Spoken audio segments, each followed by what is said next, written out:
Assalamualaikum warahmatullahi wabarakatuh. Apa kabar pemirsa Selebes TV? Senang rasanya saya Devi Brian bisa kembali menjumpai Anda dalam program Obrolan Karebosi.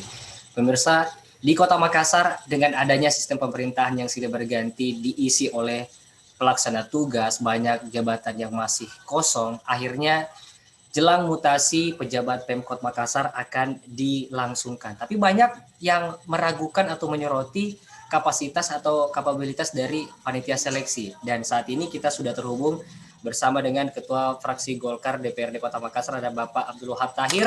Assalamualaikum warahmatullahi wabarakatuh, Pak Wahab. Assalamualaikum warahmatullahi wabarakatuh. Sehat ya, Pak Wahab ya? Alhamdulillah, alhamdulillah. Ya, baik. Kita juga sudah terhubung bersama dengan Bapak Dr. Sawedi Muhammad, Sosiolog Universitas Hasanuddin. Assalamualaikum Pak Sawedi. Waalaikumsalam warahmatullahi wabarakatuh. Selamat siang Mas Ade. Ya, maaf lahir batin ya Pak Sawedi. Ya, sama-sama maaf lahir batin. Baik, mungkin saya pertama ke Pak Sawedi dulu deh. Pak Sawedi ini kalau saya lihat komentar Pak Sawedi di portal online, di koran terkait dengan independensi dan objektivitas pansel Jokfit nanti ini memang sedikit diragukan begitu Pak Sawedi?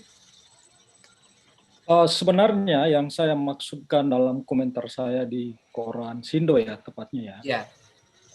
Itu bagian dari proses partisipasi masyarakat ya terhadap tuntutan akan terciptanya iklim yang apa yang disebut sebagai participatory governance atau bagian dari proses participatory demokrasi. Nah, di mana kalau kita lihat bahwa perangkat aturan yang sedemikian banyak itu memberikan ruang bagi publik untuk memberikan masukan terhadap pemerintah. Dalam hal ini tentu masukan-masukan itu bisa dijadikan sebagai referensi atau juga semacam koreksi kalau ada yang perlu dikoreksi, dan itu dianggap sebagai bagian dari proses demokratisasi gitu. Nah, yang saya maksudkan dalam komentar saya itu adalah dalam proses mutasi pegawai sebenarnya kan sudah jelas aturannya itu. Ya. Itu kalau Undang-Undang Nomor 5 tahun 2014 tentang ASN itu sangat clear mengatur mengenai proses mutasi itu. Ya. Kemudian juga itu diperjelas dalam Undang-Undang Nomor 23 2014 tentang pemerintahan daerah. Kemudian juga lebih jelas itu sebenarnya di PP Nomor 11 2017 tentang manajemen pegawai negeri sipil. Nah, di situ memang diatur mengenai tata cara mutasi kepegawaian. Yang salah satunya yang diatur sangat clear itu adalah mengenai keanggotaan tim seleksi. Nah, tim sel ini sebenarnya terbagi atas dua komposisi. Itu yang diatur dalam undang-undang sama juga PP ya. Yaitu yang pertama berasal dari internal pemerintah kota atau pemerintah kabupaten, yaitu orang-orang yang benar-benar memahami kompleksitas pekerjaan yang ada atau pekerjaan yang lowong atau pekerjaan yang ingin dilelang. Atau yang kedua bisa dari pihak eksternal, dalam artian orang-orang yang profesional, orang-orang yang memiliki kompetensi, orang-orang yang memang memiliki keahlian di bidang birokrasi pemerintahan atau memahami kompleksitas pekerjaan yang akan dilelang. Nah, kemudian di situ juga sangat jelas kriteria dari tim seleksi itu. Karena tujuan dari seleksi ini adalah yang pertama ingin mempromosikan atau ingin mengisi jabatan yang lowong itu dengan orang-orang yang kompeten, dengan prinsip-prinsip yang berdasarkan apa yang disebut dengan meritokrasi. Jadi sistem merit ya, merit system. Nah, merit system ini digambarkan, itu kriterianya ada banyak, kurang lebih sekitar 8 atau 9, di mana orang-orang yang diseleksi itu adalah orang-orang yang memang sesuai dengan karakteristik atau kemampuannya itu sesuai dengan jabatan yang kosong yang dilelang gitu. Kemudian semua orang-orang atau pegawai negeri sipil yang ada di lingkungan pemerintah kota atau kabupaten yang memiliki kompetensi atau prasyarat akademik, prasyarat non akademik, termasuk training segala macam, yang mampu untuk itu diberikan kesempatan yang sama secara fair, terbuka dan transparan.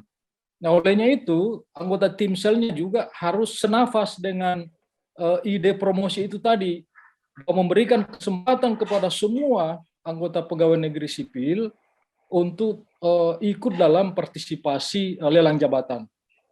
Nah, olehnya itu ya tim selnya juga harus dalam artian ya harus netral, harus memiliki kompetensi, harus profesional. Nah, salah satu kriteria yang sangat ditegaskan dalam peraturan pemerintah itu adalah anggota tim sel itu tidak boleh pengurus atau anggota partai politik manapun gitu. Nah, ini kan yang saya soroti. Ini sekedar mengingatkan saja, tetapi ada syaratnya juga di situ. Kalau memang dia anggota parpol, dia harus menyatakan ada di materai 6.000 dalam bentuk tertulis bahwa dia bukan fungsionaris atau bukan anggota partai politik. Jadi begitu kira-kira Mas Ade. Jadi ini bagian dari proses memberikan masukan ke pemerintah kota bahwa mengelola pemerintahan itu ya memang harus terbuka, dan kalau ada kritikan, ada masukan dari pihak manapun ya ditampung, didengarkan, dan kalau memang benar masukan-masukan itu ya tolong diakomodir gitu. Ya. Saya kira seperti itu maksudnya Mas Ade. Baik, terima kasih Pak Dr. Sawidi Muhammad. Saya ke Bapak Abdul Wahab Tahir.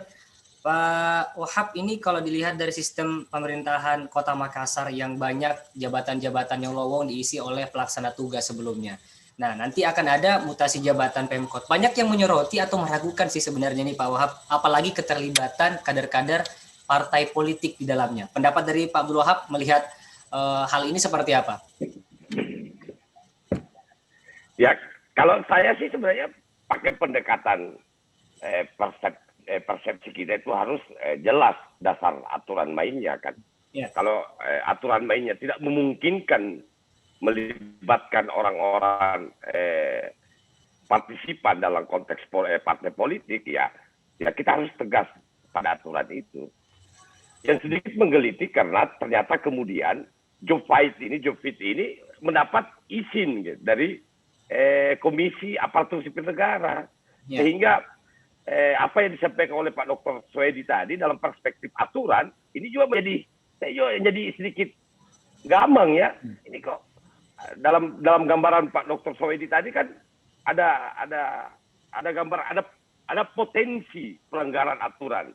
Tetapi kenapa kemudian panitia lelang ini pansel job fit ini kemudian berjalan begitu saja itu. Kita berharap mudah-mudahan pansel memberikan jawaban atau paling tidak KSM memberikan jawaban bahwa ada potensi pelanggaran regulasi seperti yang disampaikan oleh Pak Sawidi tadi. Tetapi kalau kemudian kita bicara ke belakang soal PLT dan sebagainya, ya kita harus mengatakan bahwa bukan kegagalan ya, disitulah tidak cermatnya pemerintahan sebelumnya dalam mengelola pemerintahan. Kenapa dalam kurun waktu 2 tahun tidak melakukan lelang atau mengisi jabatan-jabatan lowong eselon 2 yang kemudian memenuhi prasyarat secara regulatif? Apa itu? Bisa harus lelang, melelang sebagainya. Sehingga dalam teori pemerintahan yang saya pahami kan ada prinsip kesinambungan, sehingga pemerintahan yang sekarang ini tidak kemudian terlalu repot lagi dalam komposisi kebutuhan dalam soal tata kelola pemerintahan, karena sudah terisi. Yang memang sedikit menjadi problem hari ini karena itu tadi bahwa banyak yang PLT dan kemudian itu menjadi bersoal hari ini kan. Saya baca di beberapa media mainstream, kemudian ada orang yang kemudian tidak dimungkinkan secara regulatif untuk mengikuti job fit tadi hanya karena dia dalam posisi sebagai PLT. Nah, kalau kemudian pendekatan dalam perspektif regulatif tadi, ya kita tidak bisa ngapa-ngapain kan. Yeah. Itu hal yang pasti. Kalau aturan itu normal seperti itu, pasti harus dipatuhi. Oleh karena itu menurut saya, memang apa yang disampaikan Pak Sawedi tadi ya menjadi renungan bagi kita semua. Ada potensi, sekali lagi saya katakan, seperti saya kutip dari pernyataan Pak Dr. Fawadi tadi bahwa ada potensi pelanggaran regulatif.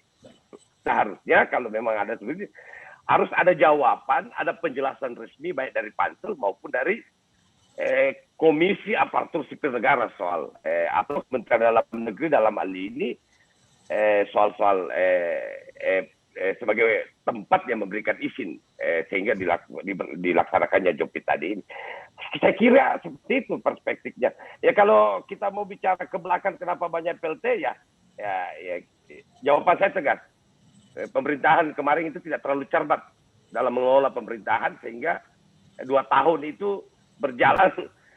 Coba bayangkan ada jabatan lowon 2 tahun kan, nauzubillah min dzalik ya. Kemudian ada yang merangkap juga gitu ya Pak Abdul Wahab ya?